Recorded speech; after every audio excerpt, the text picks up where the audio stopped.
I hadn't spun it until that moment. I want you all to know that. Okay? I've been waiting to do that.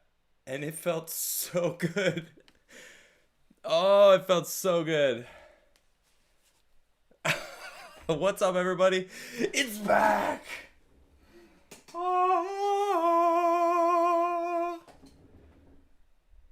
How good did that feel? That was for all of you. That was for all of you. I have officially spun the UFO in my new house. Finally. I had the opportunity. I want you to know that. I could have done that earlier. But that spin right there. Look at that thing. That thing's like, yes! I've been wanting to spin for so long! This is the last time you're going to see this setup the way it is, okay? This weekend, I will be constructing my new studio. Woo-hoo-hoo-hoo. Very excited about it. Anyway, very excited to have that UFO back in the building. You know what else is back? This here is a 100-sided die. Yeah, that's right. 100-sided die is back. Shall we just start the show right off the bat with a 100-sided dice roll? You best believe it. All right. So, I can't believe I rolled this. I want you all to know, if you know the first roll that I did on the 100-sided die, you will guess it correctly. And it is insane. I just rolled it. Good luck. All right, I'm going to watch the numbers. Okay? I cannot believe it is 42. Social score 0 guessed it. It's 42. I just rolled a 42. That was the first roll I did on a 100-sided die. And I just rolled it again. 42, the answer to life, right? Wow. I feel like something is shining in my favor or something. I mean, look at that. It's 42. It's right there. Can you see it? 42. Wow. That was the first number I rolled. No joke. I rolled this first live. You can go back and check it. And I rolled a 42. The answer to life. That is just awesome. All right. Well, I'm going to wait until everyone's guessing 42. Well, I mean, I already announced it. But it's so cool. I love that. Anyway, welcome to the show, everybody. Of course, this is the Crigler Show. And I've got some interesting subjects today. It's not really the most exciting, happy stories because, I mean, this stuff has to be talked about. I've had a couple guests this week, so I've been just kind of, going with the flow. And I'm going to talk about ghost votes. Now, every time that I've seen any sort of disparity, or, I don't know, just something that shouldn't be, I've been reporting on it. Any sort of discrepancies is really the word I'm looking for in the voting systems. And I've got some examples, a few examples, really important examples. And we're going to talk about it. And then we're going to talk about China for a little bit. Now, China they decided to raid the Tiananmen Square Tribute Museum, and they've been getting rid of it. And it's kind of familiar to what's going on here in America.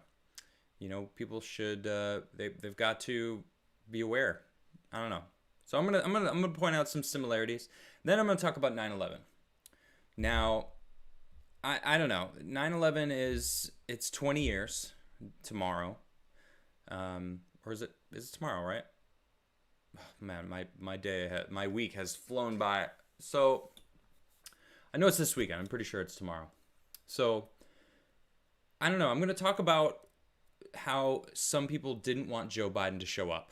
They really didn't want him to show up because he promised some things. Now, he claims that he's going to release the documents, and I'll get into it when we get into the segment.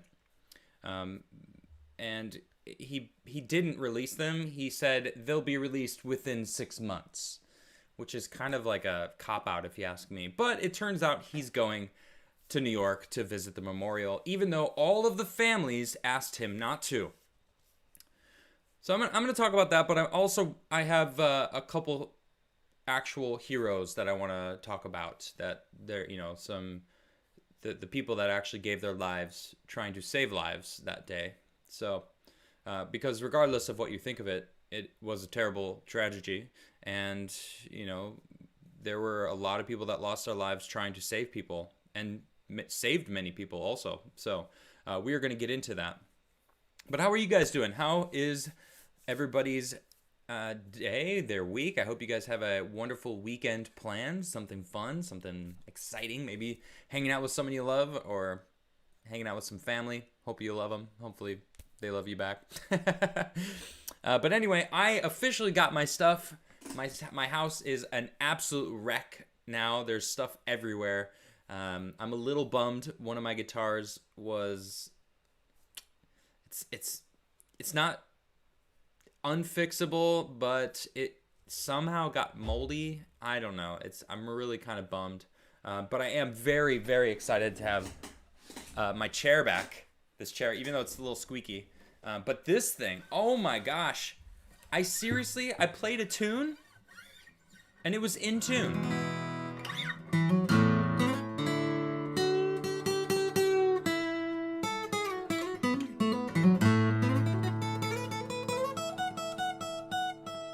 Oh, I love this guitar.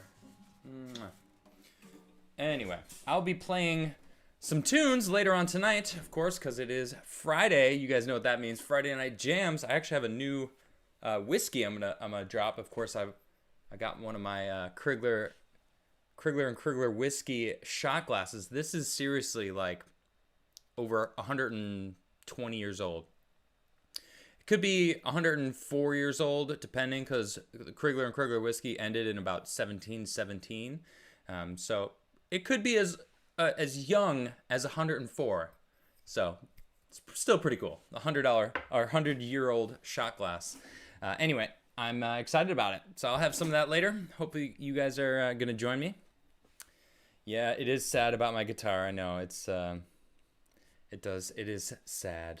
All right. Well, let us get into it, shall we? First, we're going to be discussing ghost votes. Now, I said 2020 ghost votes because, so the Maricopa County, Arizona, right? The audits that, of course, the Democrats were decrying, and Biden was trying to convince everybody that it was racist to audit. Although California officials are claiming that they want to audit the recall election, which is just funny how those Democrats, they like switching back and forth with, their opinions. It's really, it's interesting. It's interesting. Anyway, so this is from the Gateway Pundit. Now, say what you will about it. They tend to be a little biased, and some of their stuff is a little like, all right, I'm not going to read this, but sometimes they're on point. And this is one of those times. Here it is. Full report from canvassing work completed in Arizona's Maricopa County. So what these people did, not Gateway Pundit, they're reporting on this, but the people that went out, they literally went to people's homes and said, hey, does this person live here? All these people voted at this residence, what's the difference, or what's the deal here? Tell us who did you vote for? We're just trying to, cross-reference and see who actually voted for who, and like who lives here. And so it's pretty interesting. Like, all right, not only are they auditing, they're going to the people and like trying to find out like how accurate the votes were. So grassroots canvas reports 173,000 lost votes and 96,000 ghost votes.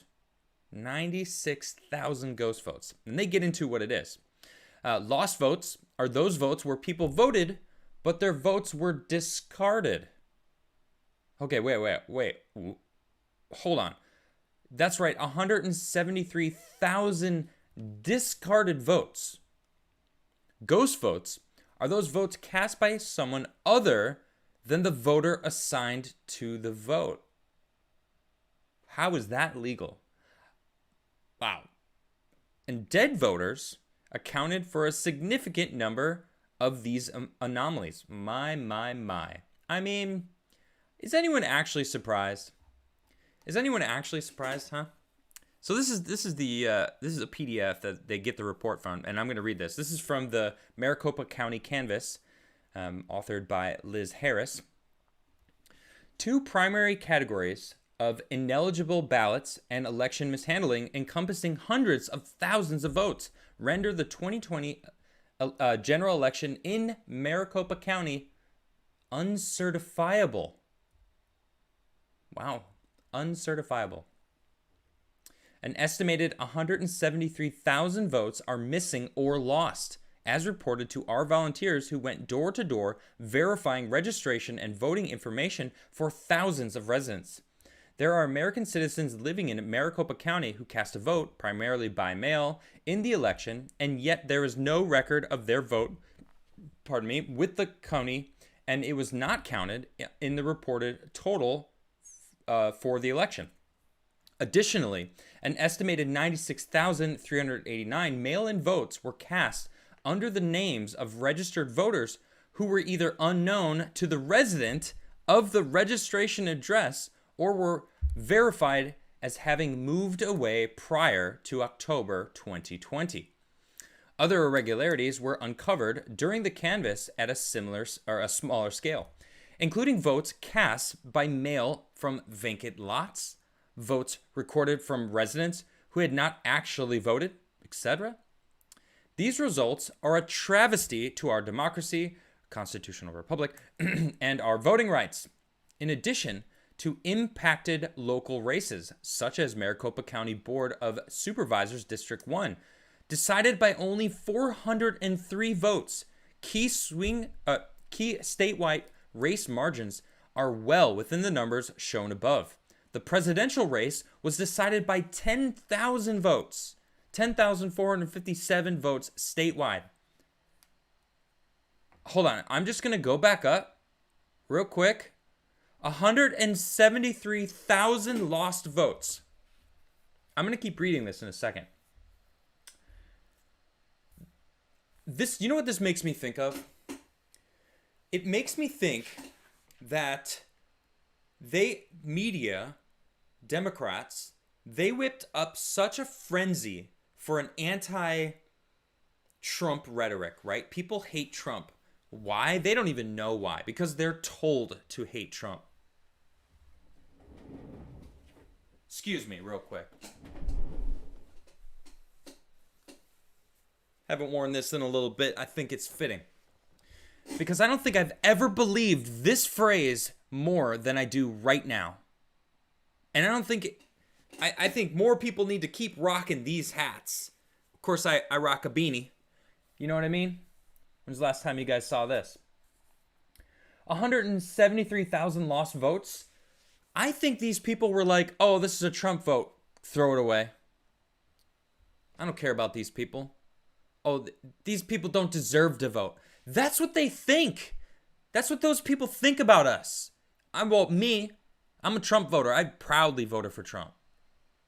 Man, I wish he was in the White House right now. When was the last time you guys saw this, huh? Insane. 10,000 votes. 173,000 missing votes, lost votes. 96,000 ghost votes. That's easily swings the election to Trump. For Arizona, okay? For Arizona. Now, they go into a solution. Yeah, of course. Ban vote by mail, of course. In fact, I tweeted this the other day. I said mail-in voting should be illegal. And everyone's like, well, what about this? Absentee voting. Well, what about military members absentee voting? What about people who are really old who can't make it? Absentee voting. There's already something in place. This is something that I've been saying for a year. Absentee voting, you need to ask for it. If you can't make it, sure, ask to be an absentee voter and you can get it done. Easy. Sending out ballots to everyone is ripe for fraud, ripe for this kind of stuff. Arizona was decided by 10,000 votes, and we're finding out now, 6 months later, 7 months, I don't even know how long it's been. 9 months, geez. Time is flying by this year. 200,000, easily over 200,000 votes, 250,000 votes. Huh. What's this? It happened in Georgia too? No. Really? Would you look at that?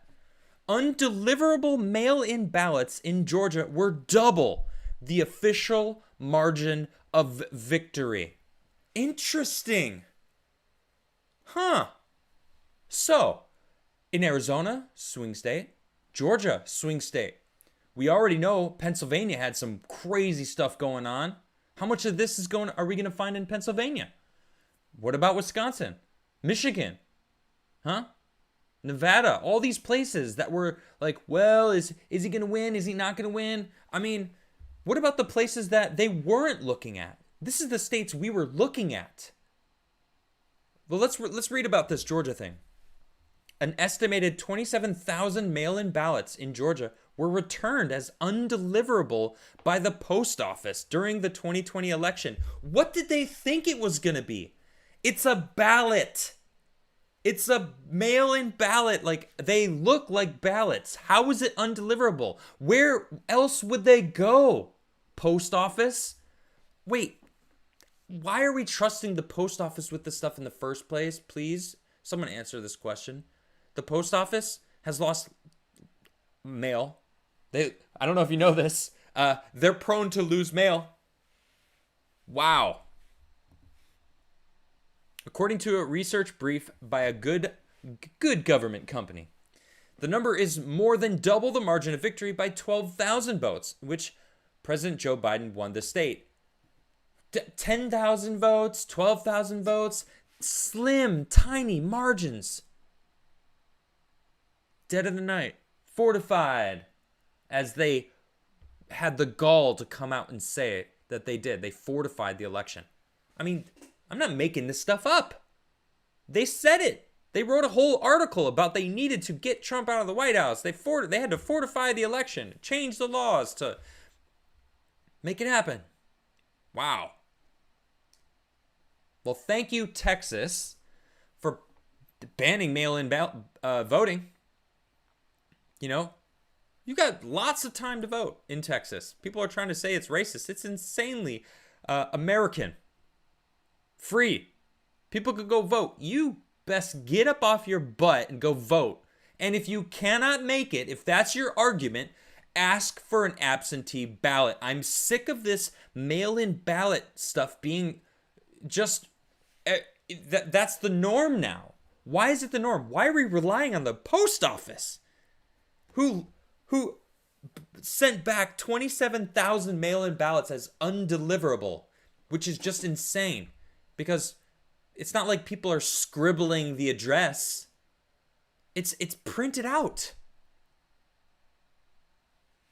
It's a ballot. Where else is it going to go, post office? How did you lose almost 30,000 mail-in ballots? I'll be specific. 27,000. Wow. The new report raises questions about the efficacy of voting by mail policies that were hurriedly adopted across the nation in the early days of the pandemic last year, purportedly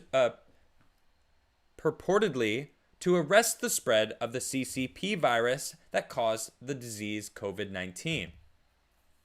See, this is what I don't understand. Anyone who felt the need to not go in, absentee voting. It is literally written in what an absentee vote is. You cannot make it. You feel like it would be detriment to your health, or you are unable to physically go vote. You request that, then they send it to you. There's a verification process. There's many notes along the way to know that you requested it, so we know that your vote is going to be coming from a different source. Mail-in ballots. Look at California. Look what just happened in California. They sent mail-in ballots to everybody. Everybody got one. Everyone I know in California was like, yeah, I got one. Wow. For the recall election, right?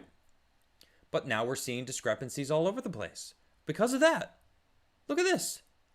Check this story out. This is insane. 2 city councilmen arrested, charged with election fraud. Huh. This was 2 weeks ago. Three weeks ago. Look at this. A Democrat city councilman and 5 others have been charged with election fraud in California. Huh, in California. Why would they need... I'm going to keep reading this in a second, but why would California? California's super blue. Or is it? Is California really as blue as they say it is? I don't know. Compton City Councilman Isaac Galvin and Compton City Council candidate Jace Dawson worked together in order to help Galvin keep his district. And Dawson was charged with attempting to bribe a register as she was counting votes on election night. How many red flags do we need to see to think, to acknowledge, for the mainstream media, for the average American to recognize that it is ripe for fraud? Okay? When? How many different situations are we going to see? We saw it with our own eyes. The video of the girl doing the same ballots 4, 5 times through the same machine, the same stack. She'd tap them down and put them back in. That was in Georgia, I believe, who we just found out. Well, I mean, I knew it was a slim margin, 12,000 votes. How many of those people, how many of these situations do we not know about? That's what I want to know. And Joe Biden has the gall to tell me that wanting an audit, wanting transparency is racist somehow? Somehow I'm racist because I want transparency in knowing that each vote is a legal vote. Because I'll tell you, I want everyone's vote to count. Even the people that voted for Biden, sure. I want every single vote to count. Legal vote. Here we've got almost 300,000 votes in just these 2 different counties that are, who knows? Hey, sorry. Hey, if you voted in those areas and you found out that they didn't catch your vote, sorry, sucks to be you. Biden's president now. Yeah, is that what we do? Is that it? I mean, I don't know what even happens. What happens if it comes out, say in another month from now? Because it seems like Trump won Arizona. As far as what I'm seeing, I don't know what those votes are. They didn't say. But I mean, goodness sakes, I've seen enough fraud in the past year to warrant a full audit of the entire election. And making mail-in ballots illegal. I'm not talking about absentee voting. I'm talking about mail-in ballots where they send them to everyone. Anyone and everyone can get one. It doesn't matter. I think they're saying in California you could print your own ballot. Print your own ballot. What? What is this insanity? Yeah, that's going to go over well. Sure, print your own ballot. Democrats were like, wow, sure, we print money. Just keep brrr. Printer go brr. Oh man, it's so sad. I'm laughing, but I mean, goodness. It's sad. I'll put this back over here where it belongs. Oh, look at that. I'm gonna spin it for you guys. This is glorious. What's up, Newport? Spin it. Wait. Do I have my...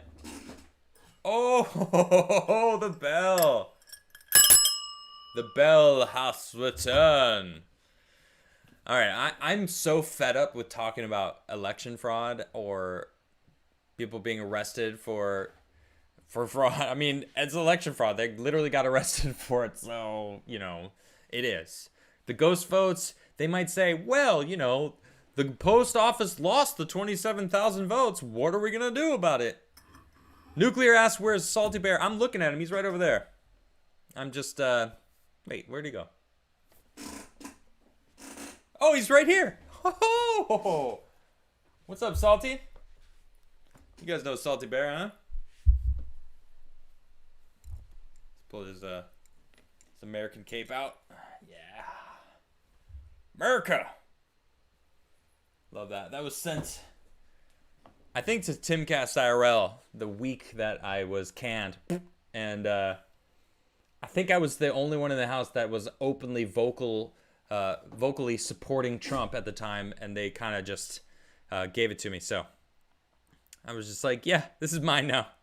This is mine. All right, hey, before I get into the next segment, I'm going to talk about Hong Kong and China raiding Tiananmen Museum, which is just insane because we're seeing that kind of stuff happening in America. I want to roll this 100-sided die.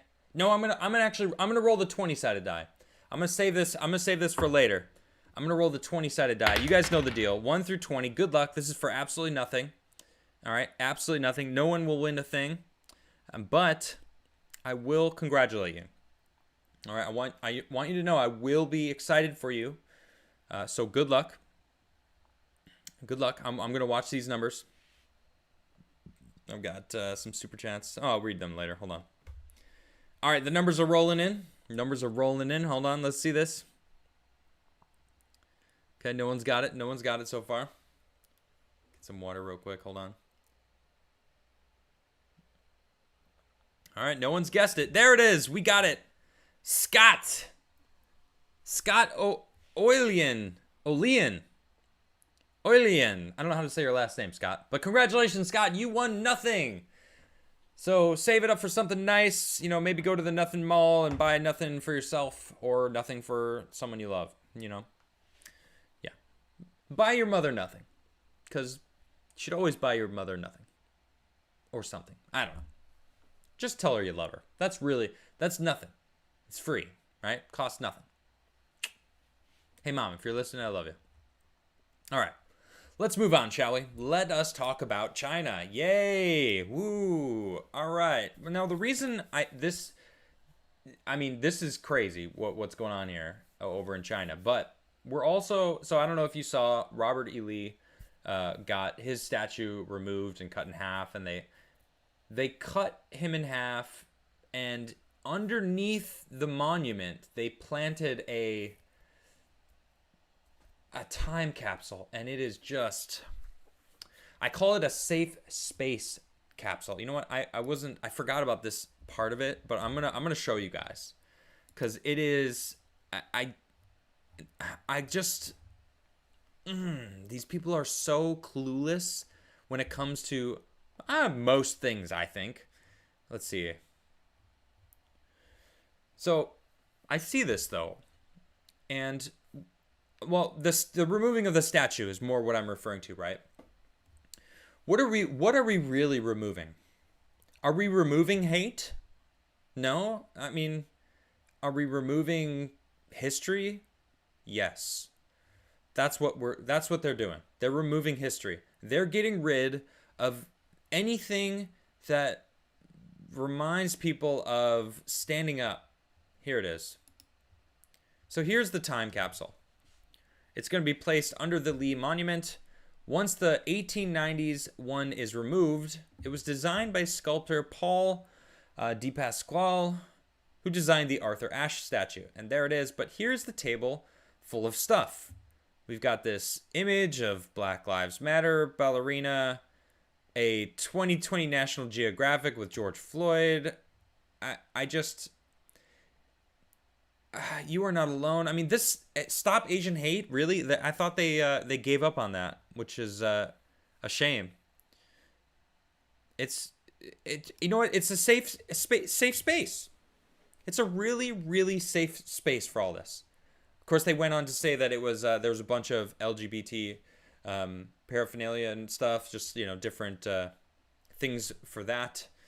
And I mean, they're replacing history. That's what it feels like. They're focused on the wrong stuff. We need to learn from history, not erase it. And that's what China's doing. Look at this. Hong Kong police raid museum commemorating the 1989 Tiananmen victims.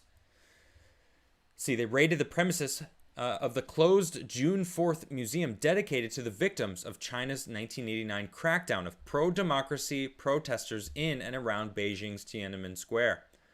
The raid came hours after a dozen pro-democracy activists pleaded guilty of knowingly participating in an unauthorized assembly during last year's June 4th anniversary, when rallies were banned by police citing the coronavirus. The 2021 vigil was banned for similar reasons. For some reason. The reasons for the raid was unclear. Oh no, it's very clear. They're trying to erase the past. They're trying to stop people from remembering that there was a time when one man stood in front of a tank and the tank moved. The tank turned. I mean, that's one of the most famous images that I can recall in my entire life. I mean, I was only 5 when that happened. Was I 5? Yeah, I was 5 years old. So I remember hearing about it, but I don't remember it. You know, I was a child. But they want people to forget. They don't want people to know that when you stand up to tyranny, it works. I mean, they killed people. And look at China now. Look how authoritarian they are. Now look at what's happening here in America. What is going on? Look at Australia. Look at Canada. It's crazy. You know, Jen Psaki was asked today, or maybe it was yesterday. Hey, Joe Biden made it illegal to not work at certain places without the mandate, or, you know, a passport. The jab, if you will. The Fauci-ouchie, whatever you want to call it. But he's saying nothing about the people pouring over the southern border, the migrants. Why? And you know what she said? That's correct. Anyway, next. No, she didn't say anyway. She just said, go on. Like, pointed at the next person. She didn't even answer his question. She just said, that's correct. That's right. He doesn't care about the people coming over the border that may or may not be infected. If this was a pandemic so crazy, like they claim it is, why are the borders open? Why are we allowing people pouring through our southern borders? What is the deal with that? Hello? Pandemic? No pandemic? I mean, people can storm over the borders? Doesn't matter? Okay, why are we trusting you guys again? Jen Psaki? Joe Biden? Government? Nancy Pelosi? Kamala Harris? All these terrible people? Police did not immediately reply to a request for comment. Well, that's not surprising. Officers were seen loading a truck with cardboards, including one with the museum's logo and another carrying a picture of a lit candle. On Wednesday, police arrested 4 members of the Hong Kong Alliance in support of patriotic democratic movements in China, the group that organizes the annual rallies, including Vice Chairwoman Chow Hang-tung. Police sent a letter to the Alliance in August requesting information about its membership, finances, and activities about September 7th, according to a copy the group sent to the reporters. I mean, they are getting rid of all dissent. You're not allowed. You're not allowed to speak against the government. I mean, America feels the same thing. What's changed? What's different? Biden's making it so 100 million people have to either lose their jobs or get forced to take something that they might not want to do, or maybe their doctors say isn't good for them. I mean, I'm not advocating for anything, right? I can only do me, and I'm the only one that should be allowed to do that. Okay? Not the government. Me. I'm in control of my life, just as you are in control of your life. So you should trust your doctor. Someone said they were talking to their doctor, and they were like, my doctor was laughing. He's like, this is a first for me. This is the first time a government official has told me how to handle my clients, how my patients. It's like, oof, that's where we're at right now. Craziness. I mean, so I don't know if you were watching my segment last week or earlier this week. I don't remember when it was, but I was talking about how China wrote an article in their global news. It's like the daily news that everyone, the propaganda machine, run by the state media. And they came out and said, America is the cause of COVID. They're attacking us with bioweapons, with media slanders, and like they're openly telling their citizens that they are being attacked by America. America's attacking China. It's like, wow. No. That's pretty much what we believe. I mean, and then let me just preface this with, I don't want to go to war with anyone. What I would give to see a revolution and the CCP taken out and have Taiwan take over and West Taiwan restored to its true glory, right? And be an actual partner instead of an enemy. Because right now the CCP, they want to take over the planet. They've openly said it. Xi Jinping has made it very clear the world would be better under his reign, the CCP. I'm not having that. That is bonkers.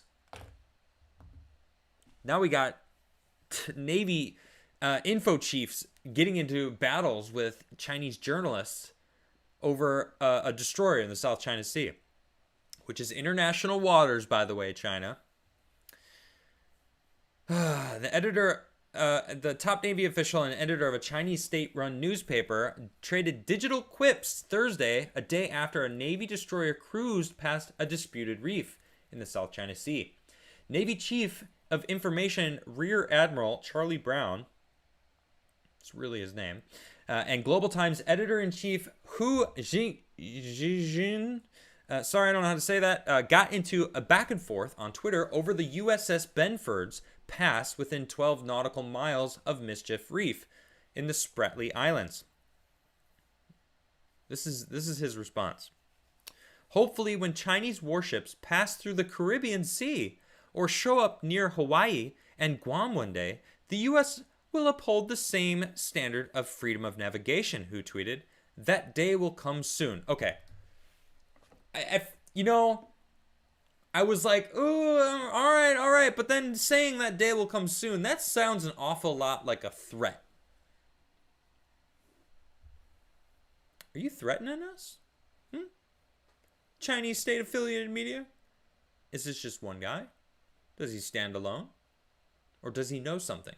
I'm pretty sure Taiwan has its it's got crosshairs on it, right? They've all but said we're coming for you. They said when we storm your beaches, don't count on America for help. Well, I mean, they came out and said that.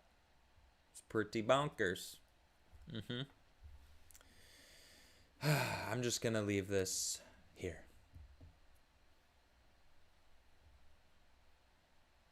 I don't trust that man. And I also don't trust Xi Jinping.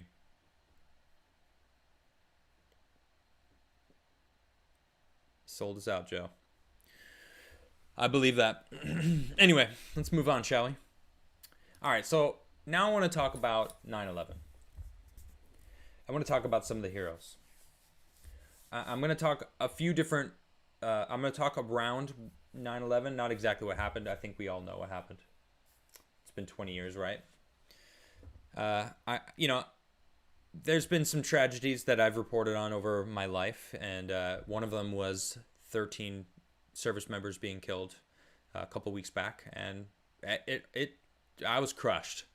One of them was a new father, or a soon to be 3 weeks away from being a dad, and it just I just broke, and I hate seeing it. I don't want to see death. I don't want to see anyone dying.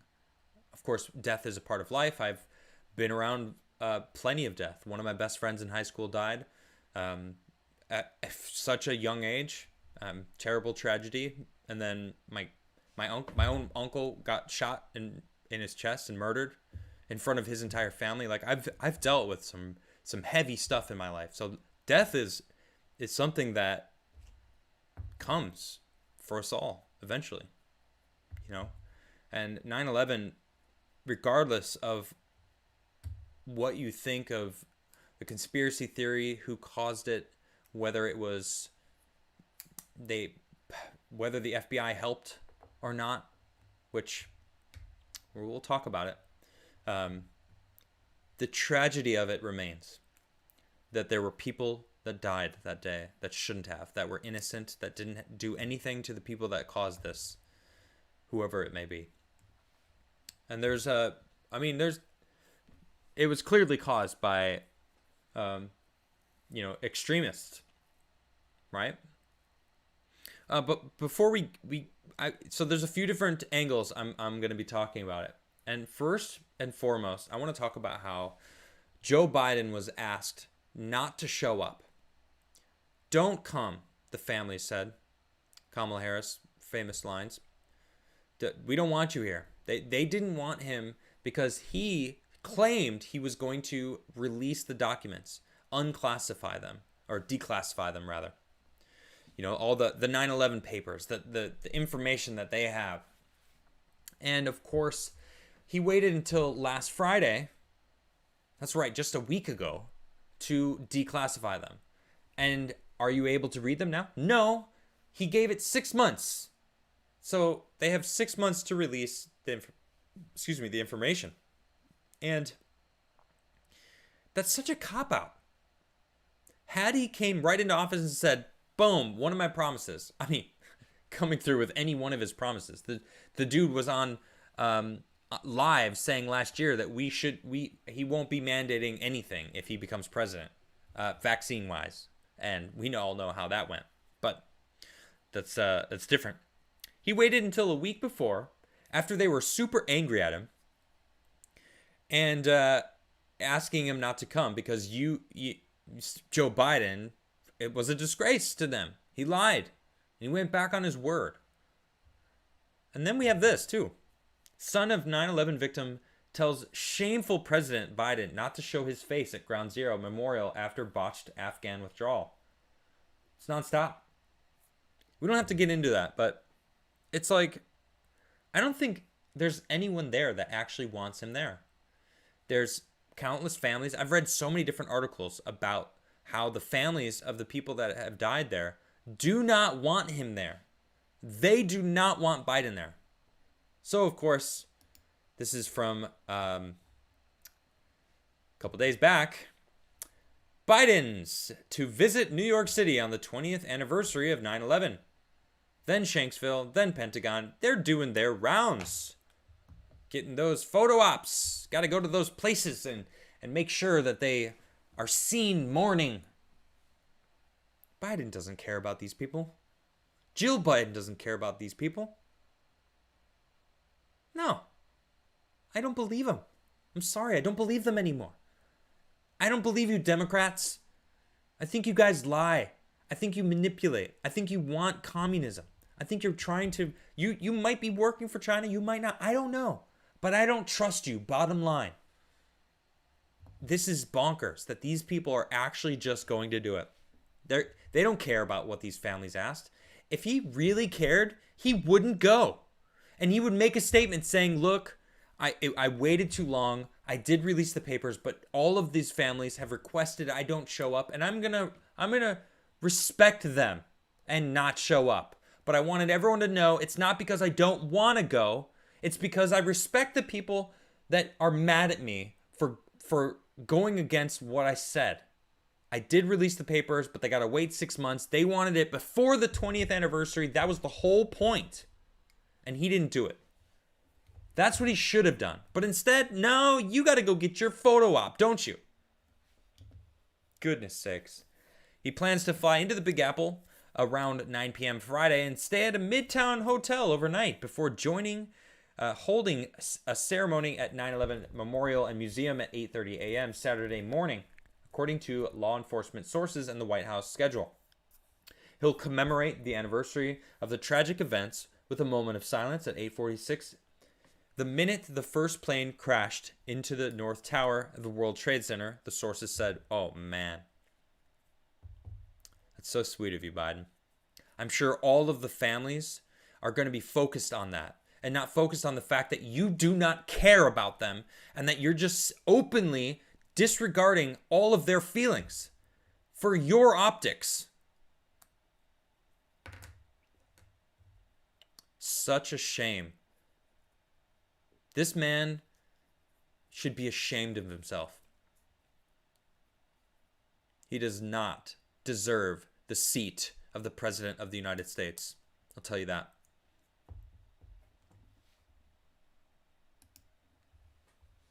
I mean, this stuff gets crazy.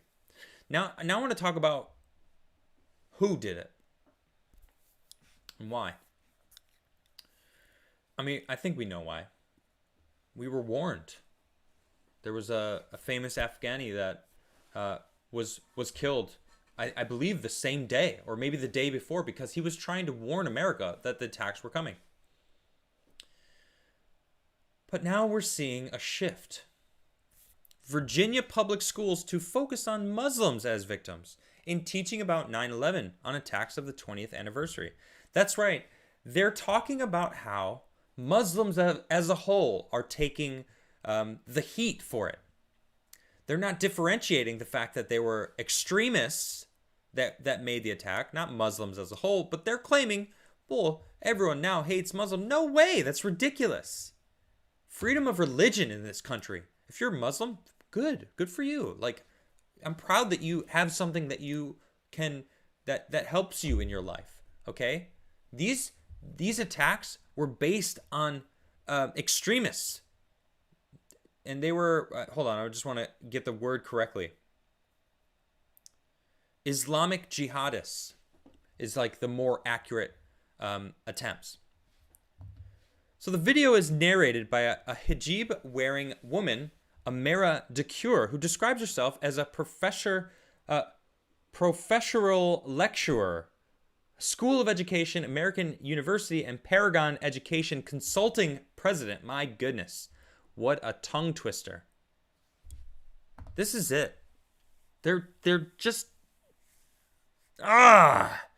This boils down to them going, these people are racist. It's like, no, you're the one saying it's all Muslims. Nobody else said that. Not even Trump. They're the ones who called it a Muslim ban. He was banning specific countries where terrorists were coming out of. It had nothing to do with being Muslim. Everyone, oh my God, I'm so frustrated. I'm so annoyed at the talking head talking points that they keep regurgitating. It's just filth. They're just, they're like little chicky birds. And the mainstream media, the main narrative is being shoved down their throats. And then they're going around like regurgitating it to others. And it's like, I don't want that crap. I know what happened. All right. I saw his speech. I listened to the man myself. I don't need your regurgitated talking points. But this is ridiculous. Anti-Muslim racism. It's like, no. When people think about 9/11, they think about some extremists that, like Al-Qaeda or, ISIS. They're not thinking Muslims. I'll speak for myself. I don't, right? I think of Al-Qaeda, which, didn't we defeat Al-Qaeda? Didn't we defeat ISIS? Yeah, it's ISK now. So it's a different faction, right? It's not in Iraq and Syria anymore. But yeah, we defeated Al-Qaeda. And why were we still in Afghanistan? Why did we wait this long? Huh? I don't think Trump could have even gotten out of Afghanistan if he tried. And the way Biden did it, I mean, I've been there. I've done that. My. Okay. But check this. This is where it gets, this came out a week ago, September 4th. This week. It came out this week. I couldn't believe my eyes when I saw this. Former FBI agent says the 9/11 hijackers had U.S. based support. This is from New York Post. My goodness. At least 2 of the 9/11 hijackers probably had a U.S. based support network, according to a former FBI agent. Danny Gonzalez worked on Operation Encore, the still secret investigation into 2 Saudi hijackers that were based in San Diego. Gonzalez told CBS News he's confident the records of that operation will show the hijackers had help. 19 hijackers cannot commit 3,000 mass murders by themselves, Gonzalez told the network. President Biden signed an executive order last Friday, a week ago, the Department of Justice to oversee a declassification review of the documents related to the 9/11 attacks. Oh, that's right. Excuse me, I got that wrong. He didn't declassify the documents. He had an executive order to have the Department of Justice oversee the declassification review of some documents. Not all, not any. A review to see which ones could be released. Joe Biden, let me remind you that the families wanted all of the stuff. They want everything. They want to know who killed their families, who was involved, what really went down, because they're still looking for answers 20 years later. Jeez. And then, of course, it says, after pressure from families of victims who are demanding to know if Saudi Arabia helped the hijackers, the Department of Justice must release any declassified documents in the next 6 months. Some records pertain to Operation Encore, which began 2 years after the commission's report. Gonzalez said the public would learn a lot if records from Operation Encore were released, and that it would change the public's understanding of 9/11. What the heck does that mean? I'm pretty sure I understand it. I mean, I've seen Zeitgeist. I've seen like the conspiracy side of things, and how did Building 7 fall down, and where did the plane go at the Pentagon? I don't know. I'm not saying I don't believe it, but I'd like to know the full situation, or where that $2 trillion went missing in the exact room that they were counting it when the plane hit that exact room. I mean, there's some weird things that revolve around that whole situation. But this is a former FBI agent saying, like, man, the public's understanding of what happened would totally change. Like, well, I want to know.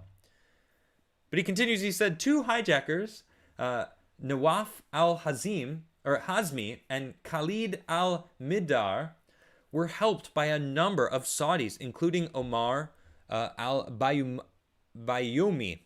Bayoumi, who was working for the Saudi government, has said he randomly met 2 hijackers at a restaurant in LA and encouraged them to move to San Diego. He helped them find apartments and open bank accounts. The 2 hijackers even started flight school nearby. Look at that. Gonzalez says he can't reveal certain classified information about Operation Encore per FBI orders, nor can another former agent, Ken Williams, who wrote a memo before 9/11 that warned potential terrorists were taking flight lessons in Arizona. Quote, the evidence is there. I've seen it, but I can't get into specifics because of the protective order. Williams said both former agents are now working for the families as investigators. He says, I can't sit on the sidelines when I know the truth. I wonder if he at least told the families. Probably not.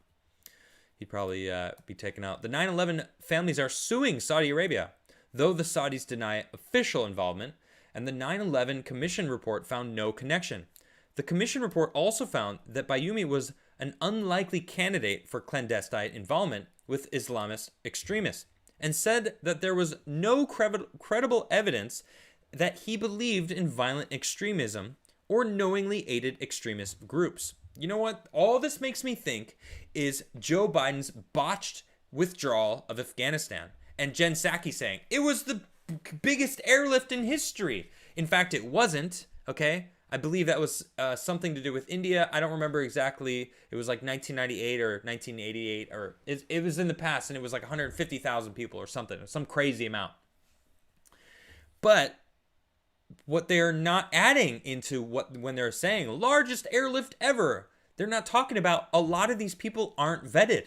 That they sent an email and said, here, print this visa and show it when you arrive to get on the plane. It's like, we don't know who we let into the country. We don't know who's coming over the border in Texas every day. We're not vetting these people. No one's vetting these people. And Jen Psaki has the gall to be like, that's correct. Next. Not even answering. We do not know. There's still hundreds of people that have yet to be vetted that have come back from Afghanistan. How do we know there's no sleeper cells? You know, these things exist. These people exist. Okay. Now I want to switch optics here. Switch my focus, right? Because regardless of all the things that I just said, that I was talking about 9/11, what really remains is the fact that there were heroes that showed up, that heard the bell ringing, threw their fire suit on, and went down to try to save people. Here's a thread from Janice Dean. Now, her husband is a firefighter, or was a firefighter. Tomorrow, on the 20th anniversary of September 11th, our family will be visiting my husband's firehouse, where they lost all the men on duty that day. All. Here are the faces of Engine 40, Ladder 35, who ran bravely towards the danger into burning towers to try and save the others. Gentlemen, I salute you. Thank you very much. You are heroes.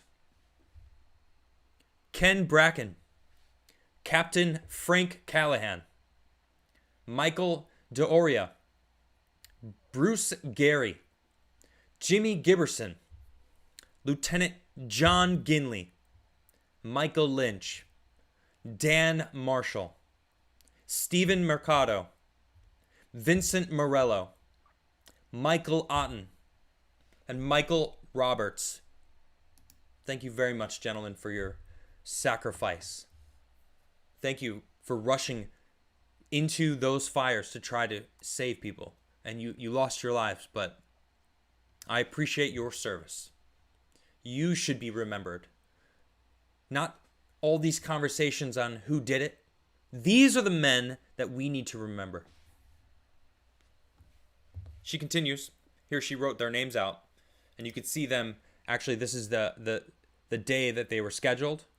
You know, this is their group. Carry a chalk. Here was a picture taken a few months after September 11th for a Vanity Fair piece about the surviving firefighters of the FDNY Engine 40 Ladder 35. The writer was David Halberstam, the photographer, Jonas Carlson, and her husband, Sean, is on the far right. I'm assuming that's this guy right here. Thank you, gentlemen. I know it's awfully somber because of why you were meeting, why you were getting your picture taken, because you lost brothers that day.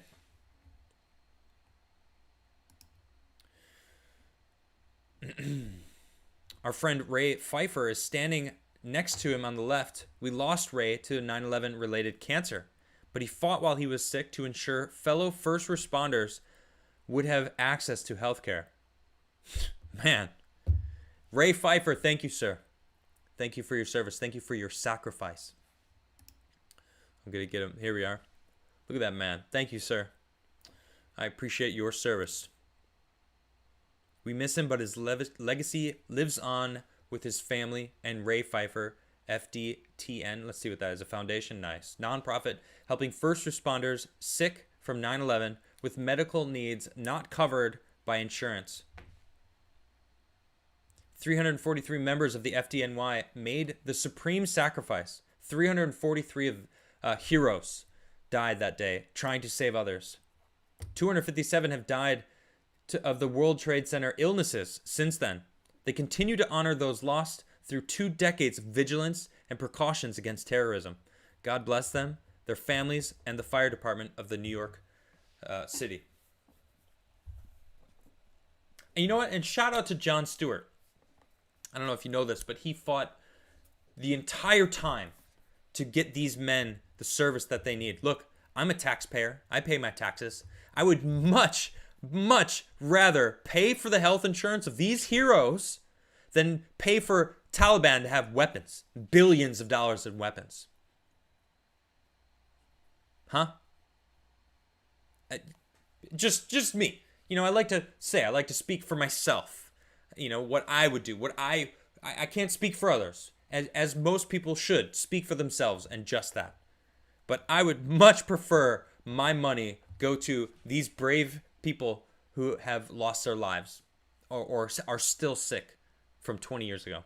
Because I'm sure they're still out there dealing with complications because they chose to throw caution in the wind and dive headfirst into those flames to save people. That's who we need to be honoring tomorrow. So, you know, if you have a moment of silence, think about, yes, there were people that were innocent and that were killed, but even more so, there were heroes that tried to save them. So, all right, guys. Don't want to get too heavy with it. My goodness. Thank you guys for hanging out with me. How you guys doing tonight? I hope you have a great weekend planned. If you haven't smashed that like button yet, oh no! I'll get to the UFO in a second. All right, look, I haven't done this in a while, but if you haven't smashed that like button yet, all right, there's only one thing I want you to do: smash, smash, smash, Hulk smash. Okay, now I gotta fix the UFO. Don't be mad. Don't be mad at me. No, it's okay. It's okay. You gotta have the touch. All right. Seriously, this is for all of you guys. Did you see my butt crack? Did you? Oh, that's hilarious. All right, so listen. This spin is for all of you guys out there. Thank you for tuning in. Thank you for smashing that like button. Thank you for subscribing. I'm going to get into some super chats, and then I'm going to jam out on this guitar. I haven't played in a long time. I love this guitar. This is my Martin guitar. It's one of my prized guitars. But here we go. The spin is for you.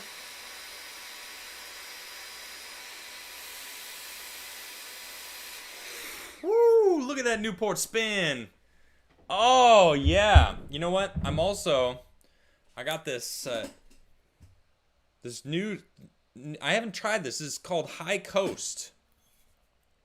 I picked this up at a small Swedish liquor store, and it's from Sweden, actually. This is a whiskey from, like, I've never had Swedish whiskey before, and I was like, I gotta grab that and take that with me. So I haven't tried it yet. I've been saving it. I got all my stuff now. I'm kind of excited. So I'm gonna pop this bottle open and give it a smell. Ooh. Oh. Ooh. All right. So this is my family's whiskey company shot glass from 1900. Ooh, okay. So you're going to have a little whiskey, a little jam. You guys know how I do. This is for all the heroes that have given their lives for something greater than themselves.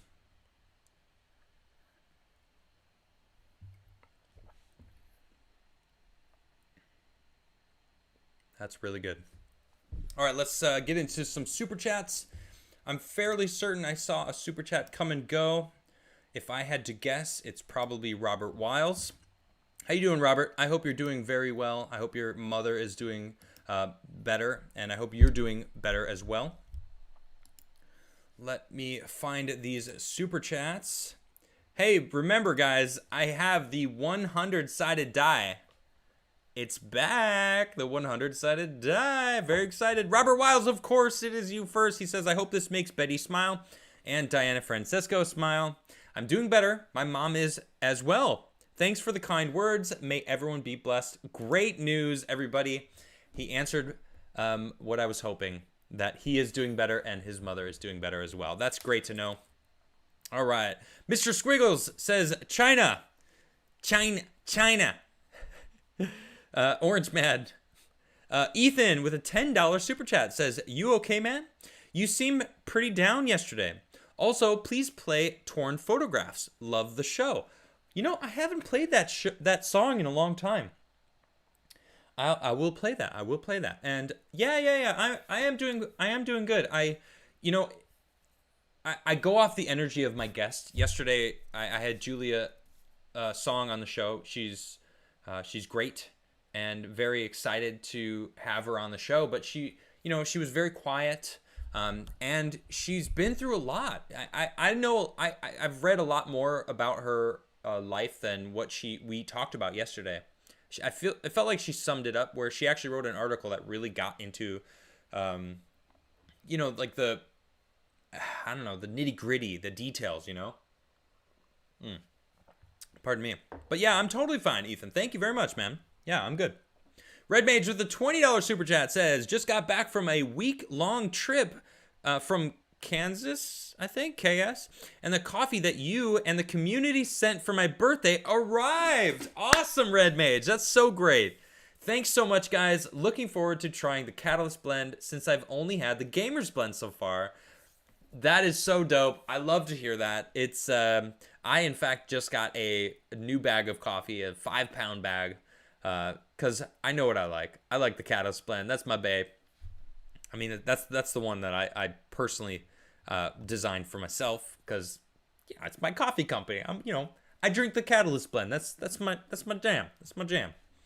Anyway, happy birthday. I'm belated. Whatever. That's but I remember that was a fun day. I'm glad that you got some coffee. Zachary says the post office endorsed Biden. Remember? Oh yeah, I forgot about that. And then they lost votes. That's a good call, Zachary. Let's see. Scrog says Joe Biden exempts USPS from vaccination mandate to ensure mail-in voter fraud can proceed expeditiously. Believe it. No, that wouldn't surprise me. Red Mage with a $20 super chat says, "Wondering with all of the F-ups that Biden has been doing, how many regret voters are now starting to look the legitimacy of the election and see what we are trying to warn them with the entire time." Interesting. Yeah, I don't know. Who knows? Minion says, "You need some blacklight posters and lights behind you, maybe a lava lamp or a painting of dogs playing pool." Yeah, I don't know. This is the last time you'll see this space. Okay, next Monday. So over the weekend, I'm building my new studio, and Monday it's gonna feel a little different in here. It's gonna be a little more professional, if you will. And then I actually might be going traveling for a little bit, so it's only gonna be a little bit, but we'll see. We're gonna get into it. Minion says you need. Oh, I just read that one. Devil Dog became a member. Thank you so much. We got a new member. You guys know the deal. If you are, in fact, members to the chat, you can spam them in the chat. You can spin the UFO yourself. You can smash the like button. You can also do a couple of my own face emotes brought to you by my mods in my Discord. Thank you so much, guys. I really do appreciate that. S. Gilbert Dyer says, "What guns do you own or are your favorite or your favorites?" I own a few. We'll say that. And what is my favorite? Probably my Ruger 22. I just love that little thing. It's like a little target shooter, and it is so much fun. Yeah, I love that. Sean Strickland with a $20 super chat. Thank you so much, Sean.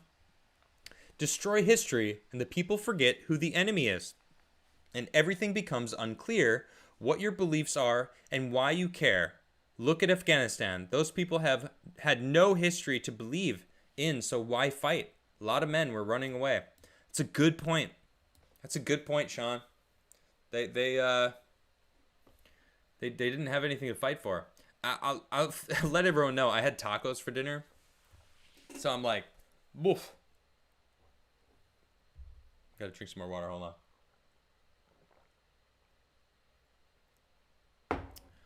Colonel John says, my wife thinks you're great. I'm jealous. Hey, thank you, Colonel John. And hi, Colonel John's wife. Thank you. Little man Slim says, Google the dancing Israelis. I don't think I want to do that. Vash says, the guy we drone bombed in retaliation for the 13 service members turned out to be a U.S. aid worker. Yeah, we found that out day one. Day one, we knew that there was 2 of them actually that were translators for troops or for the U.S. and 6 children. 10 people total got killed. I think that the Taliban were like, oh, there's some terrorists there. You should get rid of them, bomb them, and they were like, okay, because they're the worst. Francisco says, 4:20 Pacific time, only extremists I support are bong tokers. All right, right on. Chris Holmes says, they will find a way to release the 9/11 files and somehow blame it on Trump. If they don't, you really think they'll be honest about what happened? No, I don't think any of that's going to happen. I mean, you saw the wording, right, of the way of what they were. He didn't declassify anything. He said the Department of Justice is going to do a review on some of the papers that may or may not actually come out within 6 months.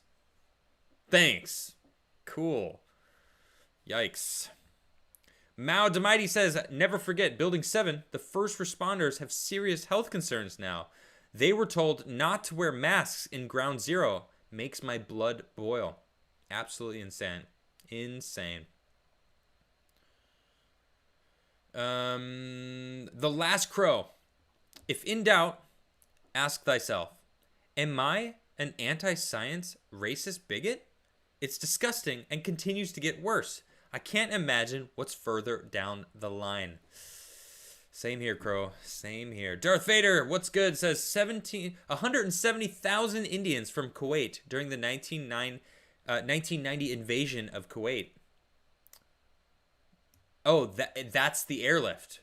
Is that what you're talking about? Is that the biggest airlift in history, or that we know about? 170,000. Okay, I thought Indians, were they from India? So it is. I thought it was some sort of like a story from India. So they were in Kuwait. Okay, interesting. Thank you for that. Texas Monkey says, you should learn the song Believe by Yellowcard. It's a song about the heroes during 9/11. Oh, okay. I don't play a lot of covers. In fact, I only do them on my centennials, right? That's 100. And it will be coming up. We're almost at 250. That's nuts. What episode are we on? 240, 245. It seems like just yesterday that I was on episode 100.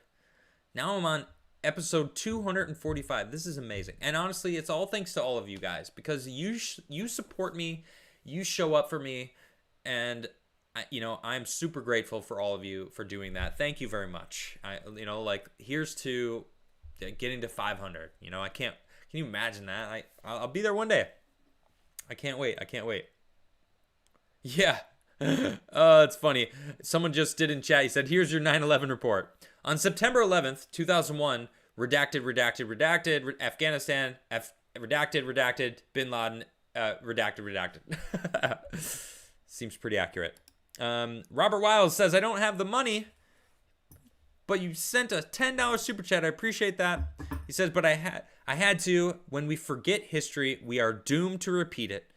If we lost heroes that day on ground and on Flight 93 who gave their lives, God bless them. There it is right there. Yep. When we forget history, we are doomed to repeat it. There's this meme floating around that makes me think of. And it's an image of both Jokers, Joaquin Phoenix's Joker and Heath Ledger's Joker, sitting there together, kind of looking over it with like a smug look on their face. Both cuts from the movies. And it's basically like, no, it's not going to get worse. Like, they're going to give us all of our freedoms back. And then it's like me, and it's the look, and it's those of us who have read history are like looking at him like, you're joking, right? It's we know history. If you know history at all, You're first off, they're first against the wall. Craziness. Thank you, Robert. I appreciate you. Redoubt Productions with a $10 super chat says, I paid my respects at the Flight 93 memorial earlier this week. Felt both sad and anger. Sad for the loss of life, anger for the fear those 40 sacrifices may have died in vain, seeing our current plights. Absolutely. Absolutely. Sejong says, Steve Buscemi actually showed at his old fire station for duty when he saw the news. This is long after he was a well-respected actor. Are you serious? Is that real? Did Steve Buscemi really show up for work and was a firefighter? Hold on, I gotta look this up.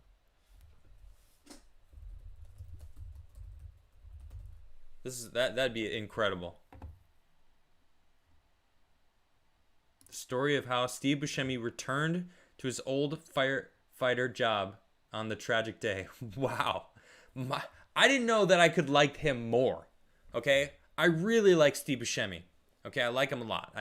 He was great in Boardwalk Empire. I mean, he's great. I really appreciate him. And man, that is awesome to see this kind of. Look at this. This is amazing. 17 years ago. Oh, of course, this was on September 11th, 2001. Actor Steve Buscemi, known for his depictions of gangsters and weirdos, and once described by The Guardian as the strangely attractive shoelace, returned to his old job as a New York City firefighter. He worked 12-hour shifts for several days alongside other firefighters searching for survivors in the rubble of the World Trade Center. Wow. That's awesome. That's awesome. Sejong, cool. Look at that. MSNBC, or MSN. He had taken the fire department of civil service test when he was 18 and used to work as an FDNY firefighter in downtown Manhattan in the 1980s. He became an actor afterwards, but kept in touch. Wow, my respect. Respect Steve Buscemi. Thank you, Sejong. That's awesome. Mazo says, can I get Walking With You for Decatria? Of course I can. Of course I can. I'm going to be jamming in just a little bit. Just want to get through some of these super chats.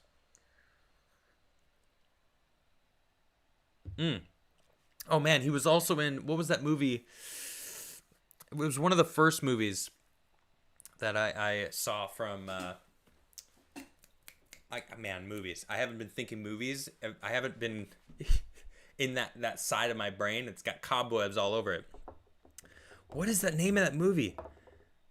Mr. Brown, Mr. Pink. Guys, help me out. I'm watching chat. What is the name of that?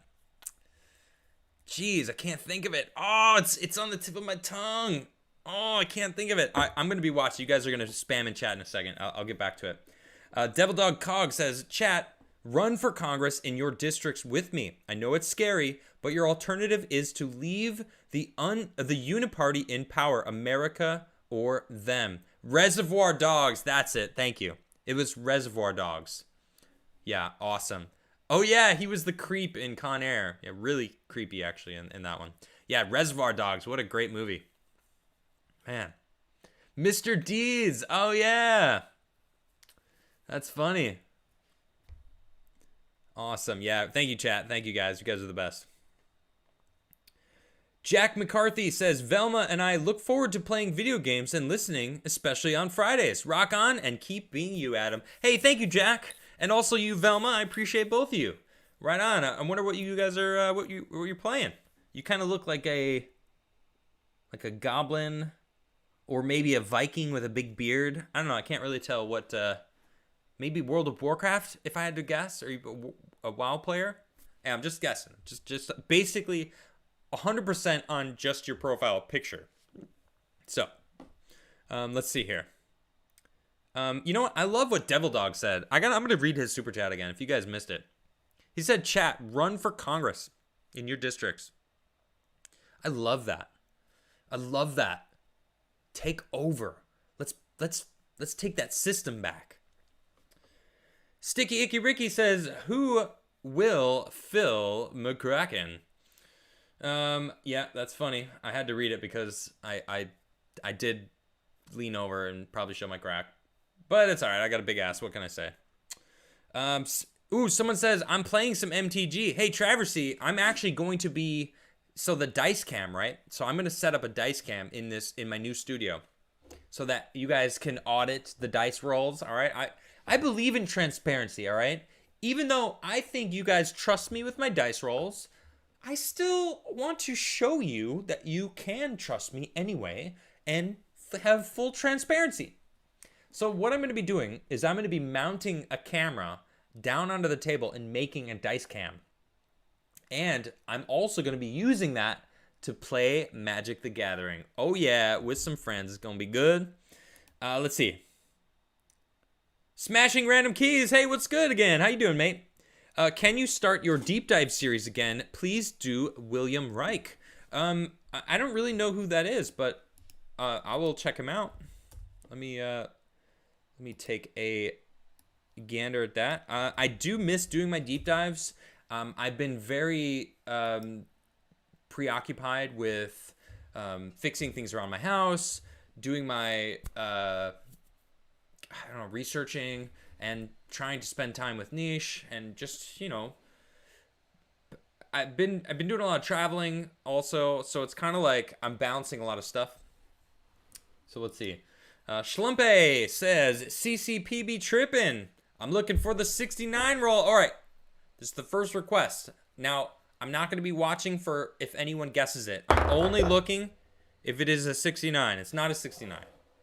No 69 roll. All right, Devil Dog Cog says, on your 300th, can you play What For What It's Worth by Buffalo Springfield? I don't know that song, but I tend to play a lot of songs that I love that inspired me. I will check it out, though.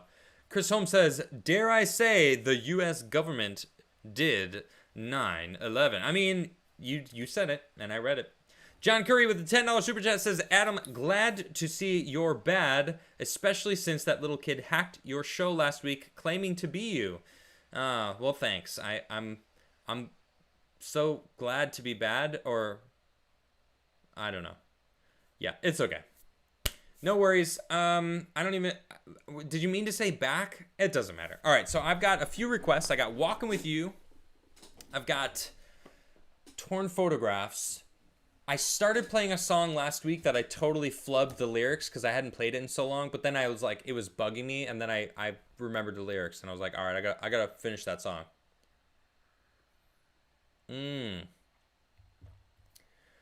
Right outside the narrative says, in response, counterspell.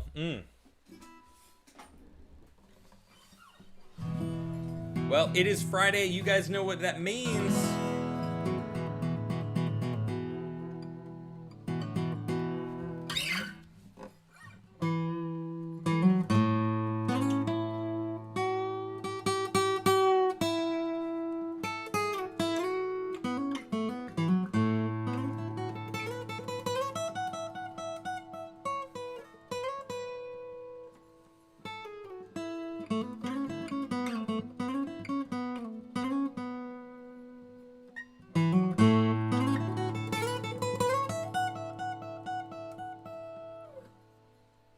This guitar sounds so nice. John Curry asked what I'm drinking. I'm drinking High Coast. It's Swedish. It's a Swedish whiskey, and it's actually really good. My goodness, is it good? This hair is getting really annoying. Where's my hat? Hold on. Oh, no, I don't want to wear that hat. Where'd my other hat go? Ugh. My hair. There we go. Man, I want my other hat that I was wearing earlier. So I got all my stuff, right? So now I'm like, I've got all sorts of hats. And I want to... Man, where is that hat? That's going to bug me. Okay. Anyway.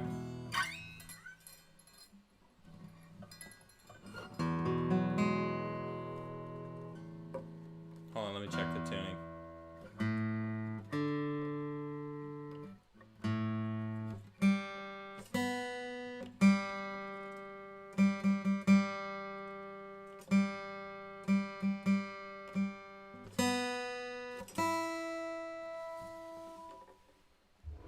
No, I don't like this hat.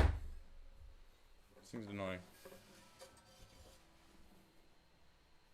Wear all my hats at the same time, Mr. Squiggle says. Nah. Oliver says, great, Martin. Thank you so much. I love it. It's a Street Master 015. She's a beauty. Oh, it smells so good. I love this guitar. This is like my jam, dude. This guitar. No, not the Magabini. Okay. This song is called Torn Photographs, and I'm gonna start with like the more depressing song.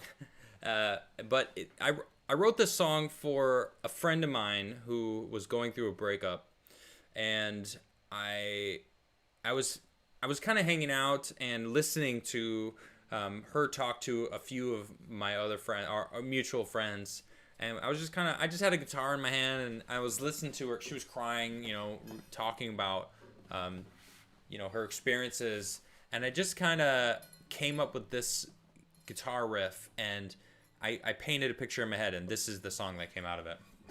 It's called Torn Photographs.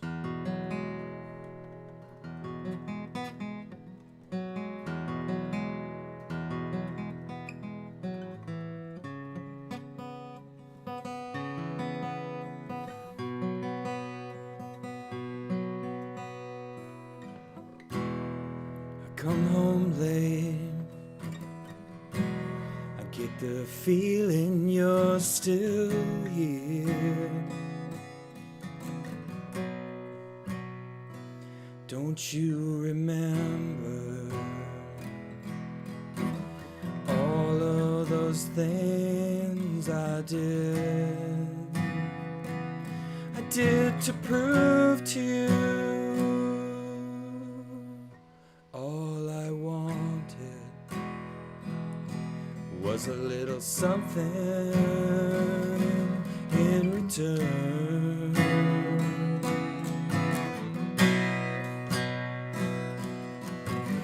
You think you'd be better off without me.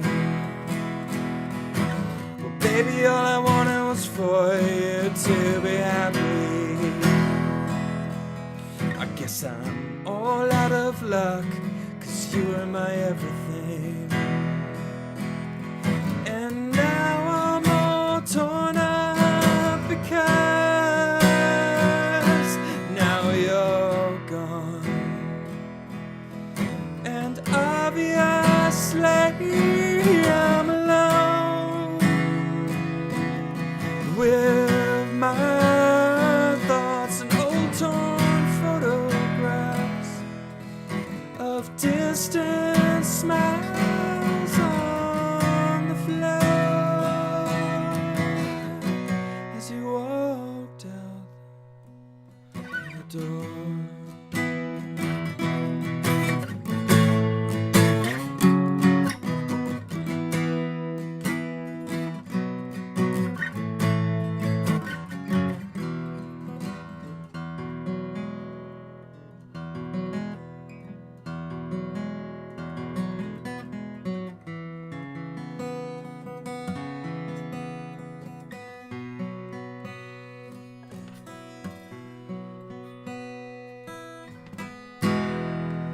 Close my eyes, only to find that you're still here. A flash of light, oh, and one more memory slides to the floor. Well, maybe I am better going on without you, but that's gonna be so hard, 'cause you think you'd be better off without me. Well, baby, all I wanted was for you to be happy. I guess I'm all out of luck, 'cause you are my everything. Torn up because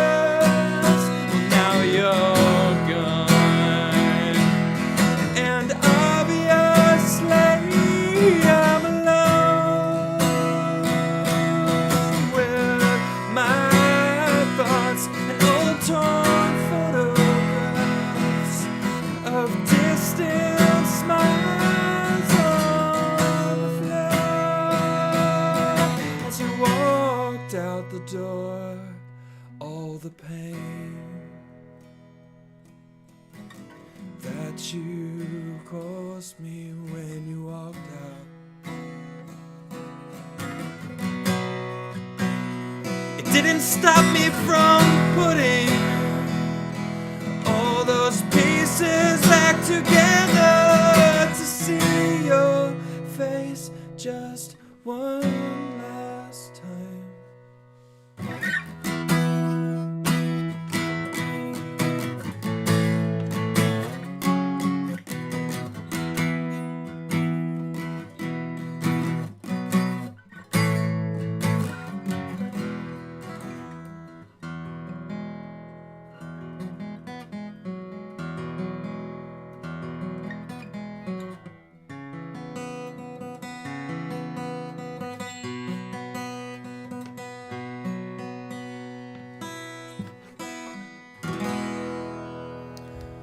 All right, that was Torn Photographs. Thank you all very much. Cheers. Cheers to all you for hanging out. Justice says, if I'm dead, am I worth liberating?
If justice is dead, then it's worth liberating.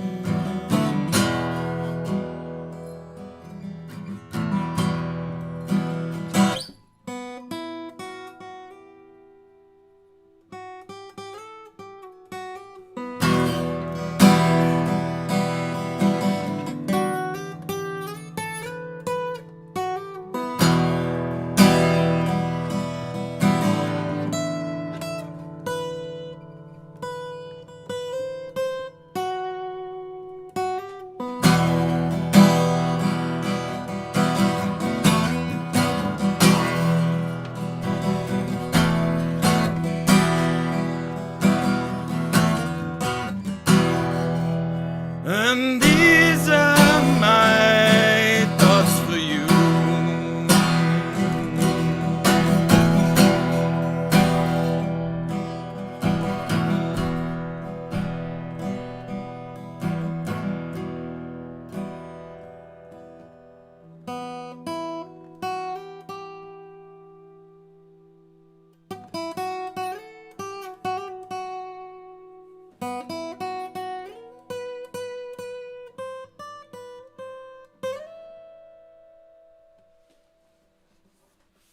All right, that one is an old song, actually, but it's called If Justice is Dead. I don't know if you meant to do that on purpose, Justice. Justice super chatted, if I'm dead, am I worth liberating? And that's, you know, I think maybe that's what you were referring to there. Cable Dude says, dude, I haven't played guitar in years, just picked it up, tuned in. Good times. Thank you, mate. All right. Good stuff. I like that. I like it. I like it. Cheers, everybody. Friday Night Jams. Gotta love it. Sejong says, dang, Adam, clean up those Irish pennants on those bop tuning pegs. They're driving me nuts. Also calling it now. Roll me a 42. Woo!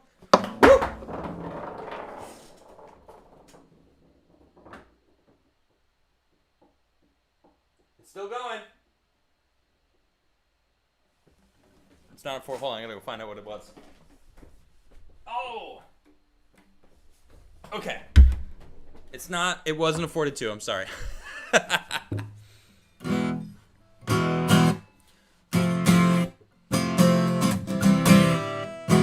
Yo, does this drive you crazy? I really do need to get rid of those, actually. They're kind of driving me nuts, actually. They're hitting my water glass. It's kind of annoying.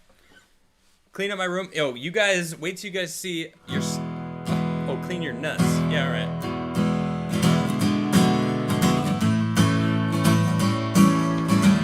Alright, someone requested this earlier. I'm sorry I don't remember your name, but you said it was for someone else. Or this is for that someone else, alright? Because this actually was written for my someone else.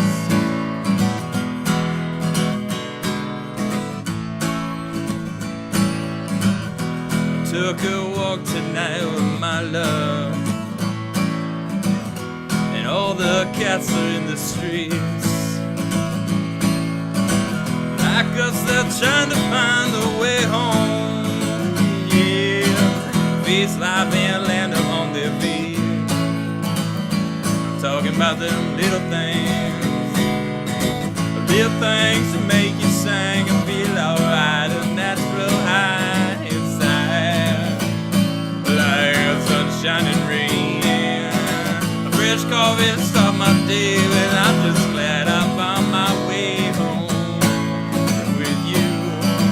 I've been walking it so long, now I'm walking with you. I've been walking it so long, now I'm walking with you.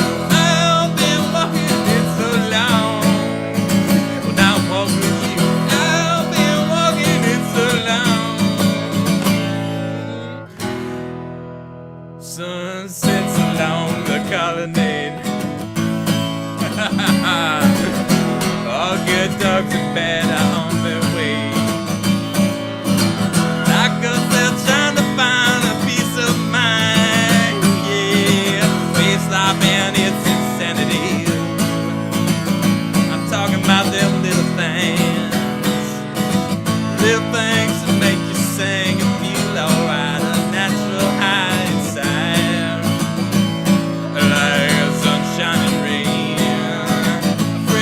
To start my day, but I'm just glad I found my way home with you. I've been walking it so long, now I'm walking with you. I've been walking it so long, now I'm walking with you.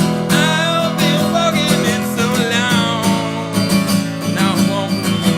I've been walking it so long, now I'm walking with you. And I felt it from the start, a connection from the start. I've been walking it so long, now I'm walking with you. Now I'm walking with you. Now I'm walking with you.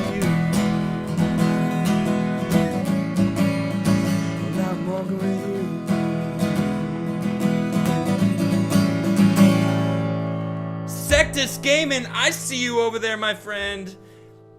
It is time. For those who don't know, Sectus Gaming is in fact the one who gave me the 100-sided die. Wow.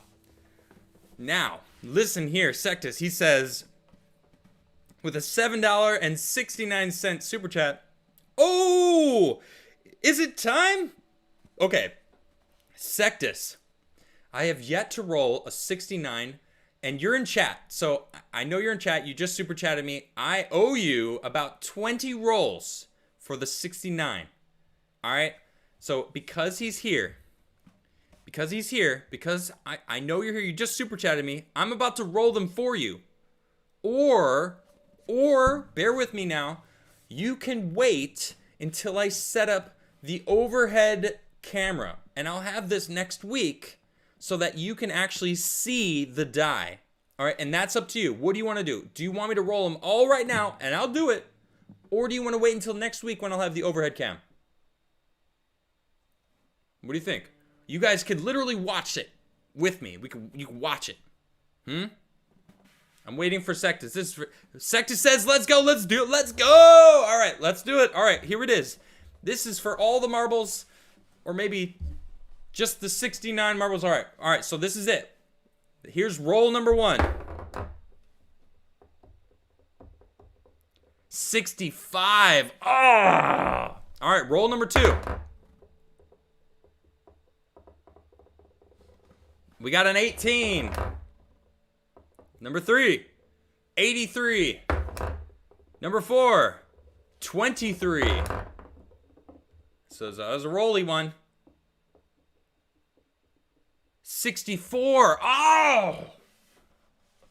We're getting there. Number 5. 85. Number 6. Here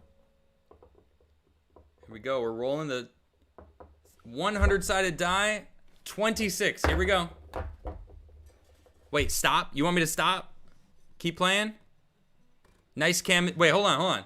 I will do this again. I will give you all of them. Sectus said stop. All right, I'm gonna keep. I'll. Those are free. Sectus, you know what? Those are free, buddy. All right, I'm gonna give you those. Don't worry. I see you now. You know, I was in the mode. I see you. Thank you, everybody. I said I'm gonna wait. All right, my goodness. Calm down, chat. I see you. I was just on a roll. All right, I like rolling the die. Come on, can you blame me? You know what I'm saying? Jeez. I stopped, Cyber. Goodness. But let me just remind you, Sectus. Those were on the house, okay? Those were for everyone. Yeah, see, Mao gets it. See, Adam is way too excited. I'm excited, man. I'm hyped about it. Fortify the dice roll. Oh, you guys are funny. Sectus says, play the Subway song. All right, I'll play the Subway song.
play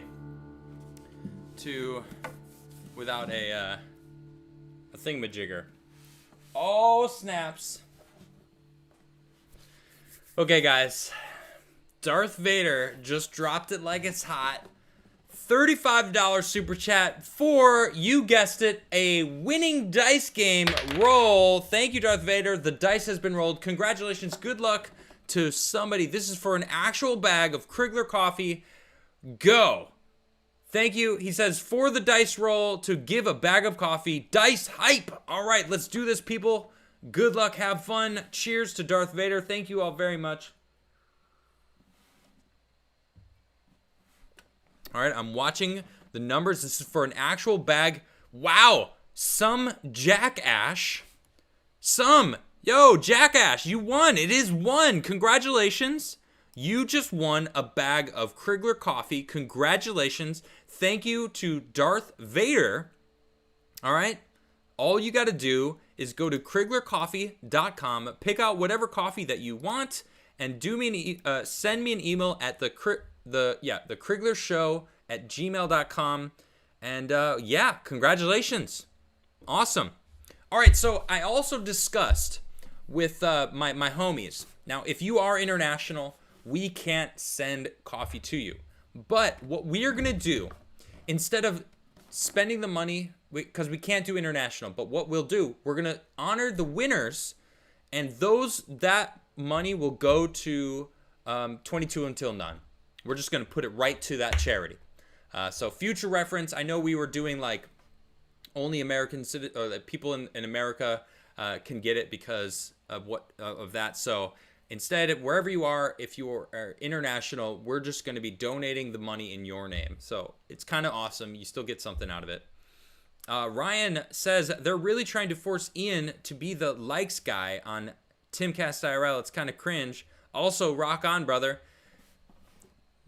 I'm gonna say it. They can never fill the void that of me on that show, because this is the biggest reason, right? Because I love you guys. Period. You were the reason that I enjoyed being on that show. I am one with the chat, and the chat is with me because I loved you guys so much over there, and a lot of you followed me over here. Some of you found me recently. It doesn't matter. If you're here watching me right now, hanging out, watching my show, whenever you do watch it, I appreciate all of you. So, and I think that was my jam. They just, they can't do it. They don't, whatever. That's them. Yeah, it's not me anymore. But thank you, Ryan, for those kind words. I don't watch that show, so I don't really know it. Decatria says, happy to be able to get to watch you for Friday jamming. I really liked walking with you, so can we get Hellhound for Mazo? Yo, Mazo was the one who asked it for you, huh? Well, thank you for that $15 super chat. I really appreciate that. Of course, let me get my guitar prepped back up for, because right now it's in drop D, but I got to get back up into E for...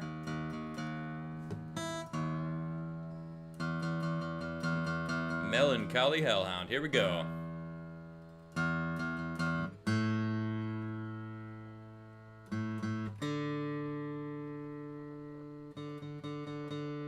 I love this guitar so much.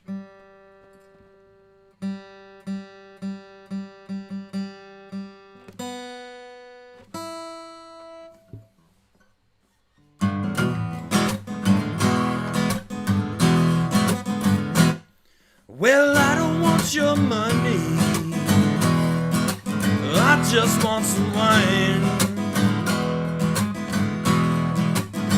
Yeah, give me some of your honey, I promise I'll take my time.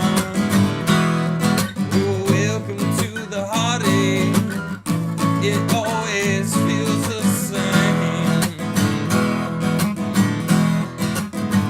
Yeah,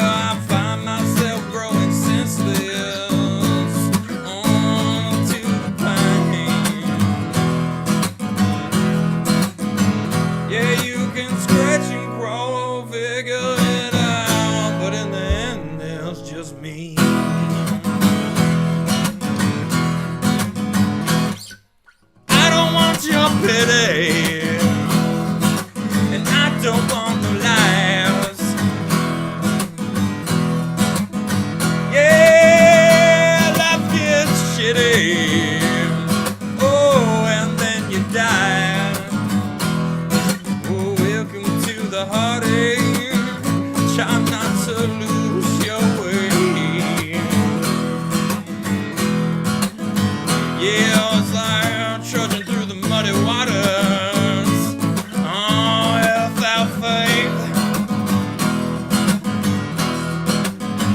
Yeah, you can stretch and crawl and figure it out, but in the end, it was just me.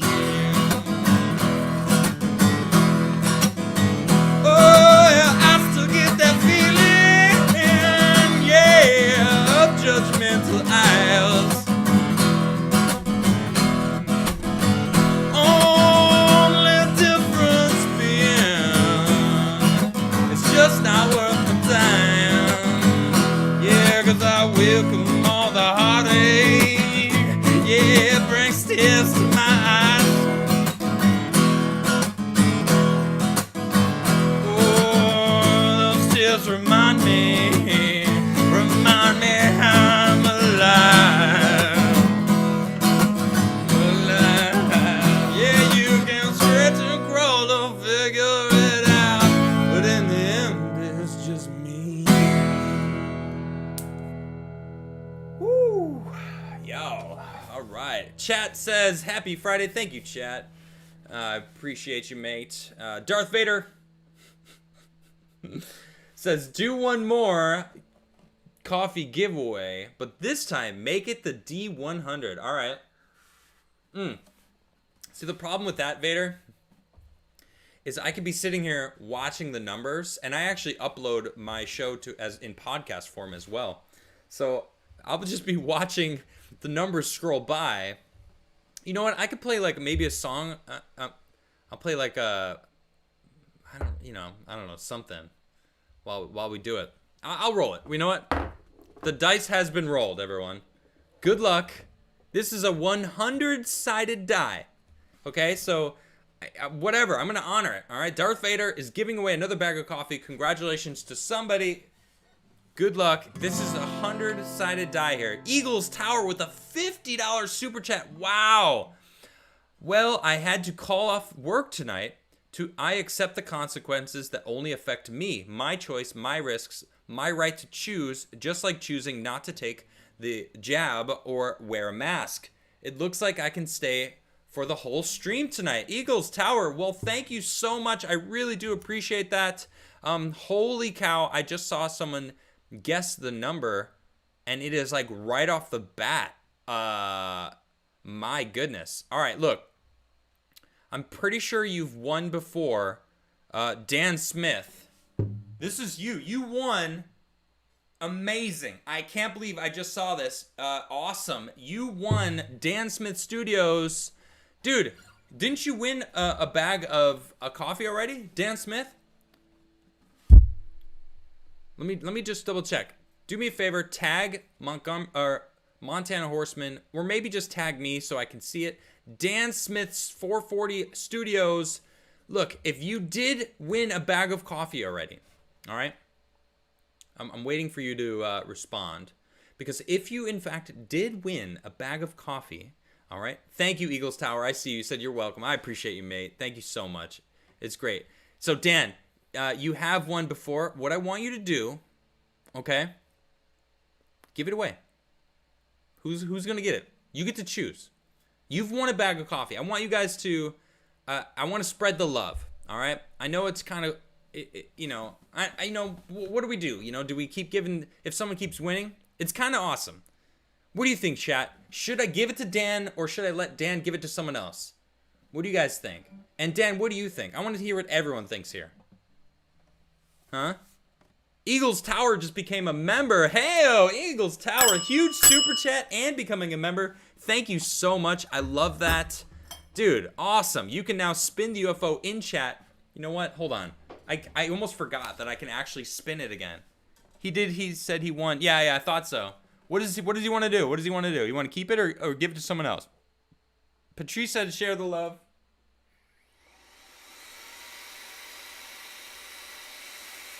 Ooh, someone said give it to Horseman. I like that. That's a good one. Someone said give it to Dan. He's lucky. I like that. I'm waiting for Dan. I want to see what Dan says.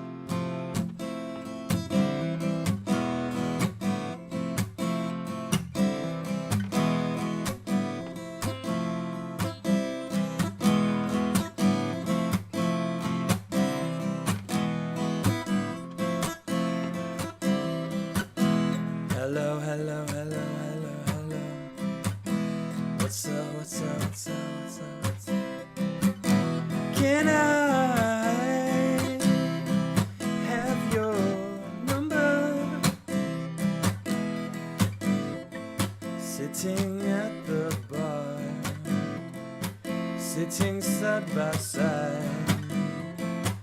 What's your drink and what's your name? What's your problem? I'll be the blame. I'll be your only. Hello, hello, hello. What's up, what's up, what's up, what's up, what's up? Can I have your number?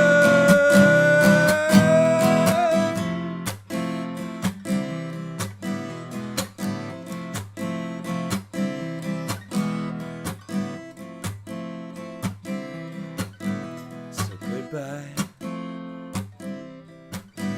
for now. We'll talk soon. I'll call you later. I never meant to run away. I never meant to run away. I never meant to run away with your heart. With your heart. All right, I'm gonna make an executive order right here. Dan Smith, because I just love the way you are. You just said give it away to Horseman. Look, I'm going to do you guys one better, chat. I'm going to up the ante right now. I'm going to give it to both Montana Horseman and Dan Smith Studios. That's it. I'm just drawing the line in the stand, and both you guys get to cross. Congratulations.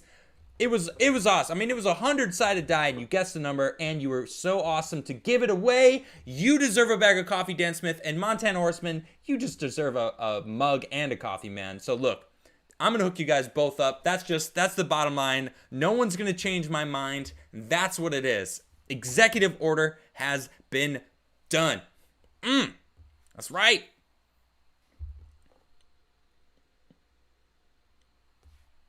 What you think about that? Oh, yeah. All right, so I just want to make note of this. Just tell my team we got some more winners.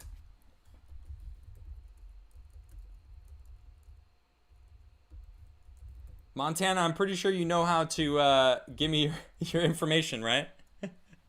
So I'm gonna go ahead and need both of you guys to email the Crigler Show at gmail.com. Let me know what kind of coffee you guys are interested in getting. So, cheers, everybody. You guys are absolutely awesome. Kyle Ellis says, have a great weekend, bro, with a $20 super chat. Thank you so much, mate. You have a great weekend. No, you have a great weekend. Darth Vader, it was 11. It was 11. It's funny because I could have rolled a 20-sided die and like no one would have known, right? I mean, but it was the 100. I rolled the 100-sided die. Okay, I did it. Clip your strings, you ungodly heathen. Okay, I'll do it. I promise I will. Before next jam night, I'll do it. I swear. Ryan says make a karaoke version. Huh? Maybe I should. I don't know. Vash says, oh my God, check out this video I just posted in your locals. She is amazing. Okay. Let me see. Oh, cool. All right, I'll check it out after the show. I can't do it now, but I don't know what she's playing or what she's jamming on. So, what time do we got? Wow, it's 8:30. All right, guys, I'm gonna get out of here. I love you all so much. I hope you have a fantastic weekend. Thanks for tuning in. I appreciate you all so much. I'm gonna be on someone other. Am I gonna be on someone else's show next week? No. A couple of people are gonna be on my show next week. It's gonna be really fun. Farm Engineer's coming back as from Heel versus Babyface. I'm going to twist his arm and get him on my show because he is hilarious. If you guys don't know who he is, you should be excited for that. Ryan says, Adam used his dictator powers for good. That's right. That's how I would be a benevolent leader. All right, guys. I will see you all next time. You have a fantastic weekend. Thank you all very much. Good night.